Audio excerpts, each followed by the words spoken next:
यह कहानी भारत के एक छोटे से गांव मधुपुरा की है, जहां एक रहस्यमयी और भयानक घटना ने पूरे गांव को दहशत में डाल दिया।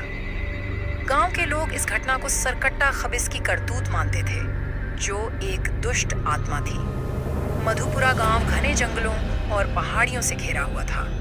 गांव के बीचों बीच एक पुराना कुआं था, जिसके बारे में कहा जाता था कि उसमें सैकड़ों साल पहले एक पिशाच का वध किया गया था। गांव के बुजुर्गों का कहना था कि वह पिशाच कभी पूरी तरह मरा नहीं और अब सरकट्टा खबिस के रूप में लौट आया है। रात के समय गांव में सन्नाटा छा जाता।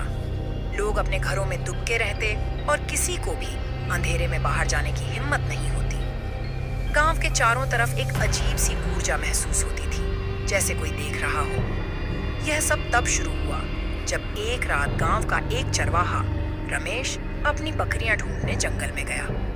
अगली सुबह उसका शव गांव के बाहर मिला। उसका सिर धड़ से गायब था और उसके शरीर पर बड़े बड़े पंजों के निशान थे। यह खबर आग की तरह फैल गई। लोगों ने इसे सरकट्टा खबिस की हरकत कहा। सरकट्टा खबिस के बारे में कहा जाता था कि वह बिना सिर का दानव है, जो रात के समय शिकार करता है। वह जंगल और गांव के बीच छिपकर घूमता था और अपने शिकार का सिर काट कर ले जाता था। लोग कहते थे कि उसका सिर उसके शरीर से अलग होकर हवा में तैरता है और शिकार ढूंढता है। गांव में दहशत फैलने लगी। लोग अपने बच्चों को घरों से बाहर नहीं निकलने देते। गांव के मुखिया ने पुजारी को बुलाया।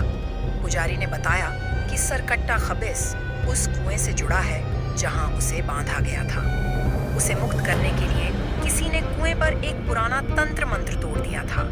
गांव वालों की मदद के लिए एक अघोरी बाबा नागेश्वर गांव में आया। उन्होंने कहा कि सरकट्टा खबिस को वश में करना आसान नहीं है। वह बहुत शक्तिशाली है और उसे खत्म करने के लिए खास तांत्रिक अनुष्ठान करना होगा। बाबा नागेश्वर ने गांव के लोगों से कहा कि वे एक रात जागकर पूरे गांव में रक्षा सूत्र बांधें। उन्होंने बताया कि अगली अमावस्या की रात सरकट्टा खबिस सबसे ज्यादा शक्तिशाली होगा। अमावस्या की रात बाबा नागेश्वर ने अनुष्ठान शुरू किया।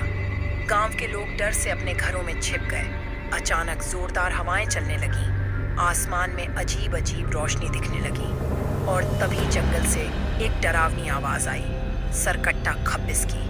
बाबा नागेश्वर ने मंत्रों का जाप तेज कर दिया। तभी सरकट्टा खबिस का बिना सिर का शरीर और सिर दोनों प्रकट हुए। उसने जोर से चिल्लाते हुए बाबा पर हमला करने की कोशिश की, लेकिन बाबा ने उसे रोक दिया। बाबा ने कहा, आज तेरा अंत निश्चित है। सरकट्टा खबिस ने पूरी ताकत से बाबा पर वार किया, लेकिन बाबा ने उसे मंत्रों और यज्ञ की आग से जकड़ लिया। कई घंटों की लड़ाई के बाद बाबा ने उसे उस कुएं में वापस बांध दिया और कुएं को हमेशा के लिए बंद कर दिया। उस रात के बाद गांव में सब कुछ सामान्य हो गया। लोग बाबा नागेश्वर को भगवान मानने लगे, लेकिन गांव के बुजुर्ग आज भी कहते हैं कि सरकट्टा खबिस पूरी तरह खत्म नहीं हुआ। वह किसी दिन फिर लौट सकता है। सरकट्टा खबिस की दहशत आज भी मधुपुरा गांव की सबसे भयानक और रहस्यमयी घटना मानी जाती है। अभी तक रिया स्टोरी चैनल को सब्सक्राइब नहीं किए हैं तो सब्सक्राइब जरूर कर लें